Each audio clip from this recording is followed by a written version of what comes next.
Hey everybody, Eric Dorward here at the Spartan Rocketry Club, and I'm continuing my build today of the Estes Super Vega. And I'm to the point where it's time to start finishing, which is great. In the intervening time, I've put fillets on pretty much everything, and in some cases, I applied the fillets more than once.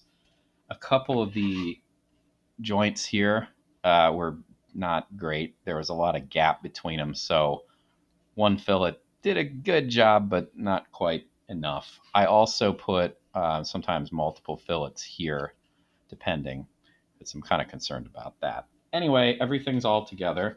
I am going to start with my wood fill approach here. I'm using this stuff, which I rather like. There is a lot of wood on this, so I used about a tablespoon of um, stuff and a little bit of water, and I'm going to mix it up now. I have a good feeling that this is probably not going to be enough, but it'll be enough for a video one way or the other. So I added just a just a splash of water, probably a little bit more than a splash, but hardly any. It does not take very much to hydrate this to the point of getting the consistency that I want. I'm looking for the consistency, I don't know, maybe like thick syrup, but it does require a decent amount of stirring at least to start for whatever reason. And I do want to break those clumps apart. Really don't want to have any clumps when I'm brushing this on, because that's just something I'd end up having to sand down later. So that looks pretty good. All right, so I'm going to apply this. Yeah, might as well just start with the big fins. I'm going to get as far as I can on this cup. There's, not much in the way of a benefit to using too little here. Um, Ultimately, like any excess can just go back into the tub. Yeah, it's not the same. The tub is basically a thick, very thick paste at this point, but I've also used about half of it, so it's not as fluid as it once was when the thing was brand new. So hydrating it is not the world's worst idea, one way or the other. Really, I'm only using the amount that I'm using today to keep this video a manageable length. Um, Otherwise, I don't know how long this is going to take, honestly, but I don't need it taking like half an hour. I don't think it will. The other thing that's worth mentioning too is it is going to dry out in the cup. This stuff, there are lots of different wood fills you can use. I happen to like this one, but regardless of what wood fill you use, you know, it does dry out. I mean, that's the whole point. So, if I made a huge batch of it, I might end up with not a brick. Well, I mean, maybe it would be a brick, but I'd have to rehydrate what I had portioned out, and there's no real benefit to that. So, a manageable amount. All right. I'm going to immediately flip this over to the other side of this particular fin. Ooh, you can see, should probably do a little bit of filling on the edge of it too. The leading edge and the top there. Just be careful. I can see that as I'm brushing this, there is some flex in the fins, which is probably a good thing that it flexes to some degree. But I really don't want to put any excess strain on this. I probably could and would be doing this vertically on this particular rocket because it has the nice landing legs that, I mean, they don't really absorb anything. They're more decorative than anything, but they stand up nicely by themselves. So they can handle the little bit of pressure that I'm putting on this. I am kind of flexing the fins, and that's not really great for them. But if I go fast enough and I'm gentle enough, it shouldn't make much of a difference. All right. The goal, by the way, if I haven't been explicit about why I'm doing this, is even though I've sanded the fins at least once when they were still in the sheet and once a little bit at the joint, there's still grain to the wood. And the grain has a way of becoming really pronounced after you put the first coat of paint on it. And I don't really want that. Aside from the fact that it doesn't look very nice, the smoother your final coat is, the more aerodynamic it is. And the more aerodynamic the rocket is, the higher it'll go. Now, this rocket, remember, I've already taken some steps to make sure that it goes higher than the box indicated, because the box says that on a D, it's only going 250 feet. That is not very high. While that's great if you have a tiny little field on which to fly, it's not super great because there's a decent chance that you're not going to get a good chute deploy if you're flying it that low. Plus, I don't really want to rely on just Ds. I would like to be able to fly it on something bigger. In any event, having a smoother coat will do a little bit to improve the aerodynamics and therefore the maximum altitude, but honestly, I wouldn't get too excited because the offset here is that I'm putting extra weight on this thing. I'm going to sand most of this off, but I'm still putting extra weight, and extra weight will probably offset at least to some degree whatever benefit I'm getting from the improved aerodynamics. Honestly, let's try to look here. There we go. This is more about aesthetics than anything else.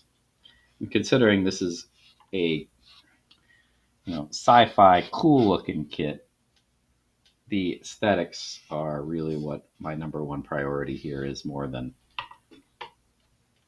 here we go, more than the aerodynamics. If I really cared about the aerodynamics, there would be no giant fins with cool little lander legs. Right, so I do want to be careful around the launch lug here. I don't want to get any of this stuff in the launch lug, and of course I did it anyways, pretty much as soon as I said that. So I'm going to try to brush away from the entrance to the launch lug here, and I know I do have a little bit on it. I'm going to end up dabbing at that, probably with just my hands.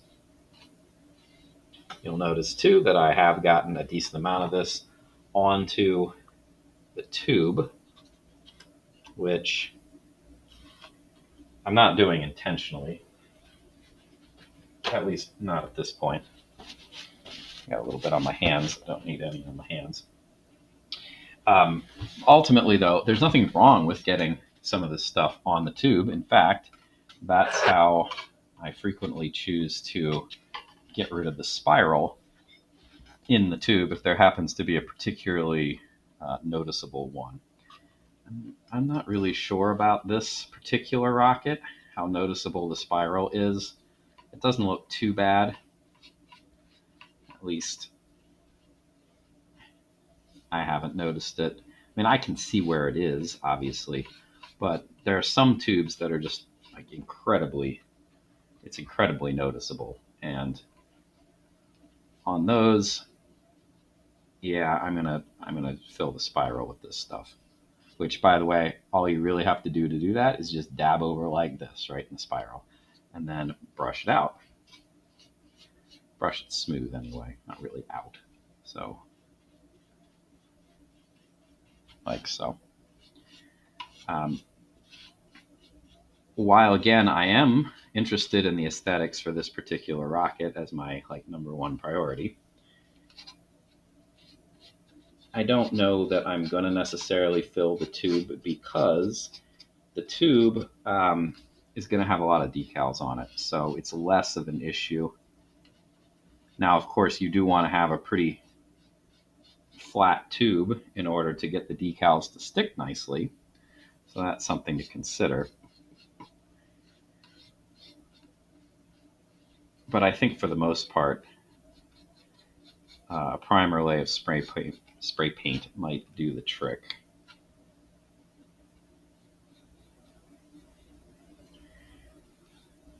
Said it in pretty much every video where I've ever done this particular step, but I am doing one side of the fin and then immediately doing the other.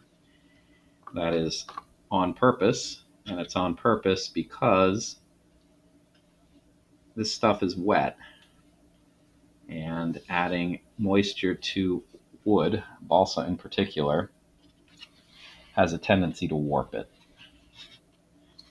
And I don't want to warp the wood at all if I can help it, but since I am putting something wet on, that may be unavoidable. And if it is, then if I have the moisture on both sides of the wood basically at the same time, you could think of it as, there we go, the fin is kind of fighting itself. It's being pushed in one direction on one side and back the other way on the other side. So you do want to have, there is a lot of benefit to doing it at the same time if you need to get the fins wet or damp or whatever. This isn't really all that wet, but that being said, I have definitely seen fins warp just from this. Now they tend to be pretty thin wood, and this is not. This is pretty thick balsa sheet. But it's just a good habit to get into, and it's not like it's going to harm anything by following good procedures. I am starting to run a little bit low. I've done 2/3 of the big fins. I'll definitely get through the next small fin. I've got plenty for that. But that might be about as far as I go. I don't think I'm going to attempt the third big fin right now, because I don't think I have enough to actually do it. And like I said, I don't want to have to stop what I'm doing with one side painted or filled and the other side not started, because that will almost assuredly end up warping things. Again, if you do get this stuff, when you do, because you probably will, I haven't managed to do it otherwise, when you get it onto the tube, that's fine. You don't need to worry, but you should make sure that you are smoothing it out. Because you're going to have to, if you just leave it, it's going to look awful. You need to sand it, which hopefully you're going to do one way or the other. But, better to brush it out and then just have to worry about smoothing out the brush strokes than having to do more. By the way, I'm looking at the back side here, the one first fin I did, and it looks like I didn't do the world's best job smoothing things out. Fortunately, it is not completely dry. It's dry-ish, but not completely dry. So just knock that off.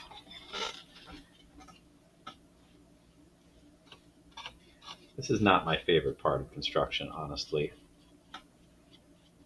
because it's by far the most time-consuming. And I think the other reason I don't particularly like it is I'm not that great at finishing.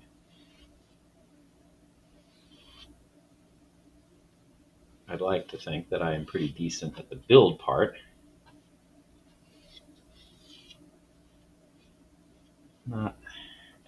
Perhaps not as good at the finishing part. And that's okay. You're building something for yourself. So unless you really want to compete with other people, which you can, there are certainly contests out there, you're really just competing against yourself. So,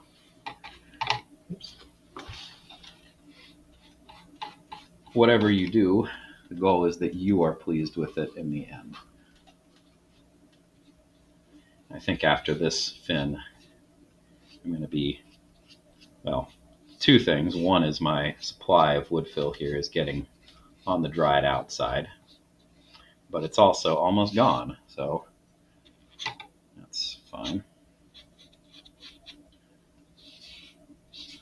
Yeah, so about a tablespoon, I think, is about as much of this stuff as I can really process before time becomes an issue. So I can live with that.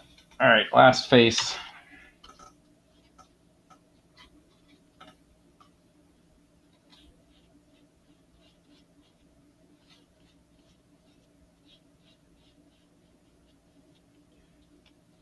This is actually a little bit easier than it is sometimes because, for whatever reason, the instructions didn't have us round any of the edges on the rocket. Now, there are definitely ones that you didn't want to round, like the root edges. You never round the root edges. That would make it practically impossible to glue. Well, it would. You could do it, but it would be far less strong if you had rounded the root edges than if you hadn't and just left them flat. But in any event, if you had rounded the root edges, then you need to just be a little careful about, and you're going to have to resand them a little bit because you're going to leave some globs of wood fill on them in some form. The idea, of course, is to keep it at a minimum so that you can just quickly sand and not radically alter the shape of the rounded fin that you'd already created. You do take the time to actually smooth out the edges here, especially if they are straight, because regardless of whether they're rounded or not, they frequently get, when they're cut like that, they get kind of, what do you want to call it, like porous. The wood is porous, so you can see the pores in the wood, which, it's not a big deal that they exist, but it is, it's something you want to fill in. And this is exactly the tool, right? This wood fill does a good job with that.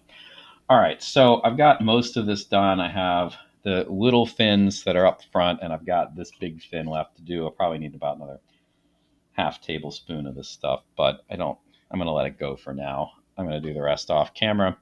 The next thing that I need to do is I'm going to wait for about a day. I'm going to sand it. Actually, this stuff dries in like half an hour. You could sand it in an hour, but I'm going to wait a day or so. I'm going to put a layer of this stuff on, sanding sealer. That just gets brushed on because it's basically paint. Sand that down. This part makes a giant sawdust mess. The sanding sealer is not so bad. Depending on how good the fin looks at that point, how smooth it feels, I might put another layer on. I very rarely do, but I probably should. Another layer of wood fill, that is, and do the process again. I seriously doubt that's going to happen. Then it needs to be primed with spray paint. So I think the next video is probably going to be after the spray painting is done, which, takes me the better part of a week in real life, but that's mostly just sitting there waiting for it to dry. All right, so thanks for watching, and hopefully I'll see you in the post-paint phase next. See you then.